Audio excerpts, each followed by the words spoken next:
गुजरात के अंदर एक शोहर ने अपनी बीवी को नादरा के दफ्तर के अंदर गोली मारकर कत्ल कर दिया और उसके बाद खुद भी मौत की नींद सो जाता है। ये वाकया किस तरह पेश आता है, इस वाकये की तमाम तर डिटेल आज के इस व्लॉग में मैं आपके साथ शेयर करूंगा। अस्सलाम वालेकुम, मैं हूं रिजवान अली, आपकी खिदमत में हाजिर हूं और आप देख रहे हैं मेरा डिजिटल। के अंदर एक ऐसा इंतहाई अफसोसनाक वाकया सामने आता है कि एक शोहर जो कि अपनी बीवी के साथ कई साल गुजारता है और उसके बाद एक ऐसा वक़्त आता है कि वो खुद ही अपनी बीवी को गोली मारता है और उसके बाद अपने आप को भी गोली मारकर मौत की नींद सो जाता है। ये वाक़या क्यों पेश आता है कि बिलाल नामी शख्स और अंबर नामी खातून जो कि उसकी बीवी थी, जिसको उसने नादरा दफ्तर के अंदर गोलियां मारी और इनके 3 बच्चे हैं। एक बेटी जो कि शादीशुदा है और सऊदीया में रहाइश पजीर है और 2 बेटे जो कि जवान हैं,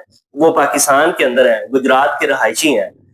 और इन दोनों मियाँ बीवी के दरमियान आज से 15 दिन कबल लड़ाई झगड़ा शुरू होता है और ये लड़ाई झगड़ा कम नहीं होता, उन दोनों के दरमियान सुलह नहीं होती, बच्चे जवान हैं और घर में भी लड़ाई होती है। अगर बाहर निकलते हैं तो फिर भी उन दोनों के दरमियान लड़ाई होती है।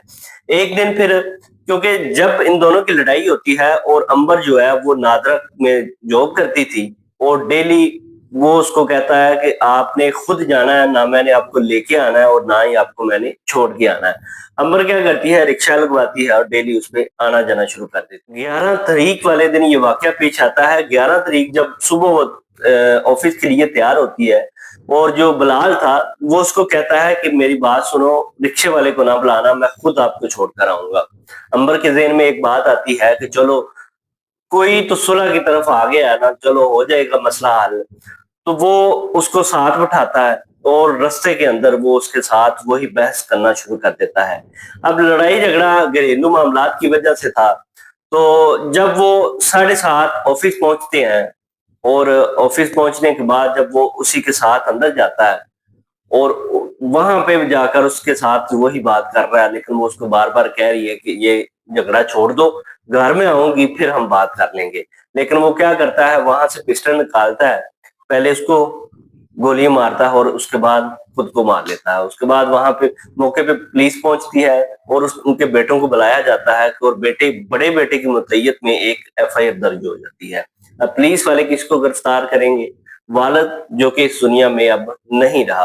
अब वालिदैन जो अपने बच्चों के लिए किस तरह की जिंदगी छोड़कर चले गए हैं इस दुनिया से, कि अब लोग उन बच्चों को क्या कहेंगे, उनके लिए और ज्यादा मुश्किलात उन्होंने खड़ी कर दी कि अब जवान बेटे हैं, वो अब क्या करेंगे कि हर बंदा उनको कहे वालिद ने ये काम कर दिया। इस तरह के व्लॉग देखने के लिए मेरे चैनल को सब्सक्राइब करें। अल्लाह हाफिज।